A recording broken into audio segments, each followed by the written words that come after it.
Hello, everyone. My name is Graham Nash, and welcome back to The Toss-Up. I truly can't believe that I'm already saying this, but this week's topic is men's college basketball. The first AP rankings of the season released last week, and a couple of teams have already played some scrimmages, which means it's time to get ready to hit the hardwood. Since we're in Bloomington, and since the IU men's basketball team looks way different than it did at this time last year, we're going to get you everything you need to know about IU hoops before the season begins. Then, our awesome group of panelists will be serving up their hottest takes for the upcoming season in the broader landscape of college basketball. So, pull those dusty jerseys out of the closet and don't go anywhere. It's all coming up next on The Toss-Up.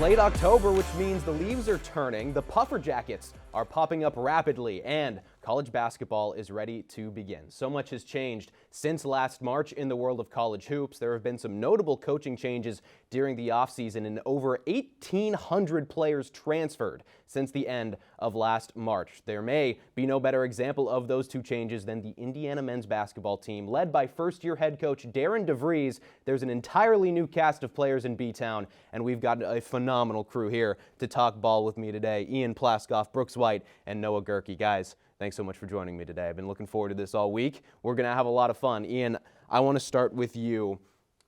What can fans expect from Darren DeVries? Obviously, only one real season at the top level with West Virginia, now coming over to Bloomington. What can fans expect out of him? Well, I'm going to take fans on a little trip to the past and think about the Mike Woodson era, all right? And don't think about it too long. It's a little depressing. But think about the complete opposite of that. Darren DeVries he features an electric offense, three-point shots pretty much every possession. Indiana's going to look to score in the first 12 or so seconds of every possession. It's going to be a lot of fast pace, a lot of ball movement. Defensively, it's going to be aggressive, looking for a lot of steals, especially with this Indiana team that doesn't have a lot of height. So it's going to be fun, it's going to be different, and I think it's going to take some time to get used to. No two more bigs working together down low anymore, right, Ian? No 9-second paint possessions with Malik Renew. No. There you go. Very different. Speaking of some of those players, Brooks, entirely new cast, like I said just a second ago. Who, in your eyes, are the one or two biggest transfers to watch out for this season? Well, I think it really has to be the three-point shooting members on this team. The two big transfers who I think are going to really rule this offense, it's going to be Lamar Wilkerson and Tucker DeVries. Tucker DeVries, obviously, his head coach is his father, coming from West Virginia. And we saw in the exhibition game, Tucker DeVries had 23 points, and Lamar Wilkerson, he also put up a lot of three-point shooting. I think this team is going to live and die by the three-point shot, and we're going to really see it throughout this season. But those are the two guys who I would iron out as not only the leaders, but the three-point shooting and scoring options for this team. And Lamar Wilkerson, not necessarily a stranger. He played at Sam Houston State, played here in Bloomington last season, so he's been around the block a little bit in Bloomington, Indiana. You mentioned the exhibition game. That leads me right into my next point, Noah. I know you were there at the exhibition game working on your day job. Yes. What from that game did you think was the most important takeaway? Well, the most important takeaway for me is how the guards rebounded. This is a pretty undersized Indiana team. They don't really have a true center outside of Andre Achimowicz. But really, it's going to be a matter of a collective rebounding effort. Sam Alexis really impressed me. He grabbed 8 boards in the first 10 minutes he was in the game. But it was really the guards getting involved. Tayton Connerway, Lamar Wilkerson, going after rebounds. Indiana's going to be undersized in almost every matchup this year, especially in the Big Ten. If their guards can be physical, go down low, grab some boards, prevent second chances for their teams, that was what really stood out to me. Real quick follow to that, Noah, and then we'll get to our next topic of discussion. Do you think Indiana's shooting has enough to make up for that lack of size when it comes down to P4 opponents? They better hope so, because they might be in some trouble if not. If their goal is to shoot a whole bunch of threes, then their shooting probably should be at the point to make up for it. They've got some rebounding guys who like to go grab boards, but of course you're always going to run into teams that are bigger and more physical. I think their shooting can get them through some of those games, but they really just need to go attack the glass. There's really no expectation, I feel like, with this team. No one really knows what to expect, what they can accomplish. but still, it's fun to project. It's fun to chat about what could happen with this team. Ian, I'll start with you again. What do you think this team can/will accomplish this season in the first year under DeVries? It's so hard to say. I mean, you have a player, there are no returning players, scholarship players on this roster. There's one returning minute from last year. It's Jordan Rayford, who's a walk-on. So there's really no easy way to tell. I do think the three-point shooting will help. I think Indiana will lead the Big Ten in many, if not all, of the three-point shooting categories. But that interior defense and the rebounding does kind of throw me off a little bit because it's the Big Ten. This is a physical league, and I think they'll have some trouble there. I do think the three-point shooting will outweigh that, though, and I think Indiana could finish in the top 8 to 10 in the Big Ten. They could maybe be a first team or one of the last 4 in the tournament. So making the NCAA tournament, you think? Barely, yes. Barely. Do you think maybe a Big Ten tournament run could be made? You know, in a team that features so much shooting, if they get hot at the right time, you could see it. I wouldn't be surprised to see that happen. Okay, I like it. Brooks, what do you think? I mean, I think the ceiling for this team definitely has to be making the NCAA tournament. This is a team, like we've talked about all episode, it's been about three-point shooting. This team can shoot the ball lights out. They are going to struggle when they have to travel and play on some of these hard courts to play at against big-time Big Ten opponents, as well as big men down low. Like you mentioned, the rebounding is going to be an issue. We saw what Michigan did last year with Danny Wolf and Vlad Golden. This is the conference that really relies on the big man position, the center, the 4 and the 5. The Hoosiers, they don't really have that true ironed out big man so far this year. So like Noah mentioned, like Ian mentioned, you have to rebound the basketball. And I think if they can, they will be in almost every single game this season. I definitely see a possibility for the Hoosiers to make the NCAA tournament. All right, Noah, what you got? I'll disagree with Brooks on one point. The ceiling should be a lot higher than just making the Big Ten tournament. Because if it's Ian's point is right, if they're going to lead the Big Ten in a whole bunch of three-point shooting makes, they should be a lot better than just barely making the NCAA tournament. They should be in every single game this year, no matter the opponent. And maybe if you can shoot on the road, you can steal some games in the Big Ten that you're not normally used to winning when you're pounding inside and having to try to out-physical other teams.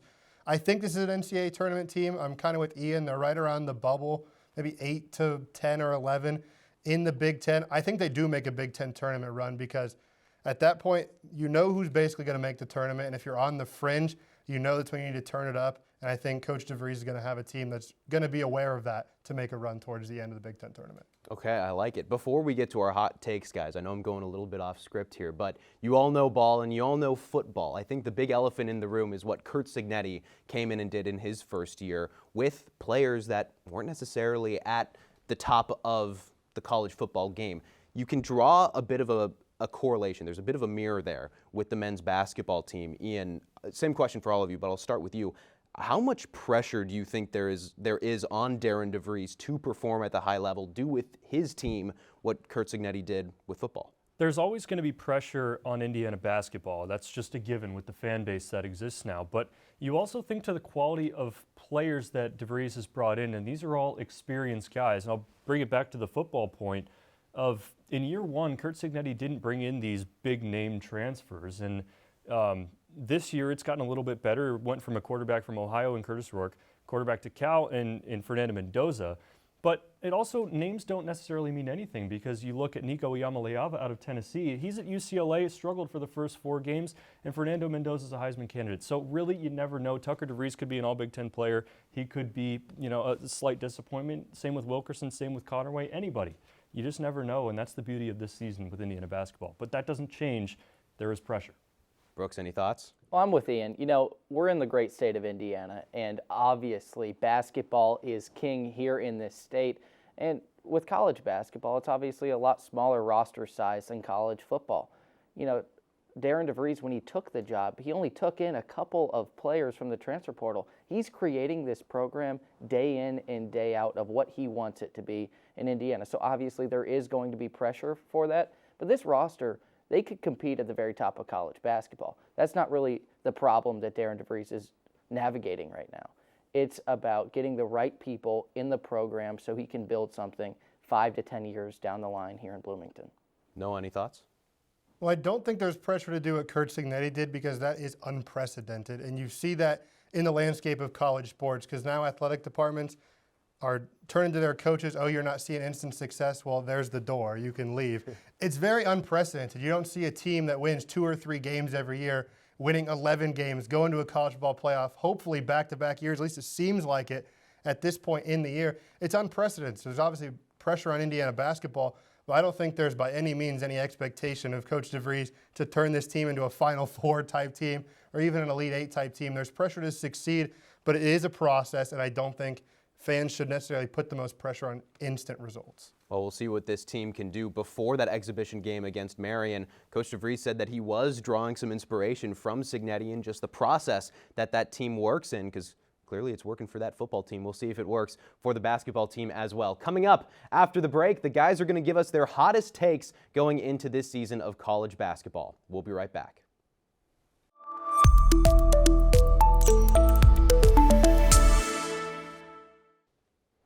Welcome back to the Toss-Up. With all of our Indiana basketball talk wrapped up, it's time to hear the hot takes that these guys have brought today. Now, guys, the way that I've done it, I've assigned you each a conference. No, you've got a little bit more than a conference on your last one. We'll get to that. But you're each going to give me your hot take. We're going to go round-robin style. 2 rounds. Ian, we'll start with you. You've got the oh-so-big Big Ten Conference to start us off. The Big 18. And it's funny, I'm going to go to one of these new teams in the Big Ten. Year 1 for Danny Sprinkle at Washington was not necessarily great. Finished last in the Big Ten, really struggled in year 1. But year 2 for Danny Sprinkle is looking a lot different. I think Washington will finish in the top 5 of the Big Ten, all right? They were in the preseason media poll, they were ranked anywhere from 3rd to 15th in the Big Ten. So they're a big wild card, but they've got 3 good guards in the backcourt, Desmond Claude, Wesley Yates III, both from USC. They also return Zoom Diallo. They also bring back Indiana's Bryson Tucker. We'll see how much of an impact that is. But the big one, freshman out of Germany, Hannes Steinbach, is the prototypical NBA player right now, and he's playing at Washington. He'll put up numbers. He can do everything from that power forward spot. He can shoot. He's athletic. And he will, in all likelihood, win Big Ten Freshman of the Year. Okay, wow. I was going to say, from what I've read, I've seen some people really high on Washington and people really disliking Washington. So you're all over the place, but I like it. We'll see what that team can do over on the West Coast. Brooks, we'll move on to you with the SEC. What do you got? Well, I think that Tennessee is going to win the SEC. Now, Rick Barnes, he's gotten so close in so many different years with this Tennessee team. And right now, it seems like he's built a great roster. He brings back Felix Akpara. He brings in Nate Ament, a 5-star. And now it seems like all these pieces are kind of falling together for Rick Barnes because this team got so close last year. They lost in the Elite Eight to Houston, and obviously they lost in the SEC Championship to Florida in what has been a dominated conference from Blue Bloods, and especially the resurgence of Florida last year. We've seen, obviously, Kentucky have dominance throughout the program. But Rick Barnes, who just got that lifetime deal, I think that this Tennessee team is good enough to win the SEC. That's my take. All right. There's a lot of excitement around the SEC this season, I feel like, especially you mentioned Kentucky, second year of the Mark Pope era. We'll see what the Wildcats can do. No, you've got the ACC. Instead of focusing on a team, I want to focus on one individual player. And right now, the number 1 consensus NBA pick in 2026 is A.J. Debance from BYU. But I think Cameron Boozer, freshman from Duke, is going to basically earn his way to the number 1 draft pick in 2026. In the preseason exhibition against UCF, he had 33 points, 12 rebounds, and 4 assists. That's a Big 12 team. It's not an NAIA school. It's not a D3 school. That's a Big 12 team, and people were high on Cooper Flagg last year. I think he's a much better scorer than Cooper Flagg is. That might also be a hot take. I think he's a much better scorer. He can score at all 3 levels. He loves to get to the rim, but the best part of his game is that mid-range jumper that we've seen people take over college basketball with, is the ability to shoot off the dribble in that mid-range area. I think he earns his way and plays his way to being the number 1 overall draft pick in 2026. I like this. We're getting some hot takes here, boys. Let's keep it going. You mentioned the Big 12. That's what you got now, Plaskoff. Well, I think I'm going to be a little contradictory to what Noah just said. And the preseason Big 12 poll goes Houston, Texas Tech, BYU, and Kansas. That's a solid top 4. Big 12 is always good. Give me the Cougars, BYU. to win the Big 12. A.J. DeBonza, I think, will be the prospect that everybody's making him out to be. Robert Wright III, a point guard out of Baylor, got him through the transfer portal. One of the better point guards in the country. This is a BYU team that is coached extremely well. It can shoot the ball well, and it has an amazing fan base that makes that home court all the more difficult. BYU out of the Big 12. Watch out for BYU, man. Hey, it could be a fun year in the Big 12. Gerke, Brooks, we're going to move on to you. Gerke, we'll end with you. Brooks, you got the Big East. Yeah, I think the player of the year is going to be Malik Mack. Now, this is a player that we've seen in Bloomington before.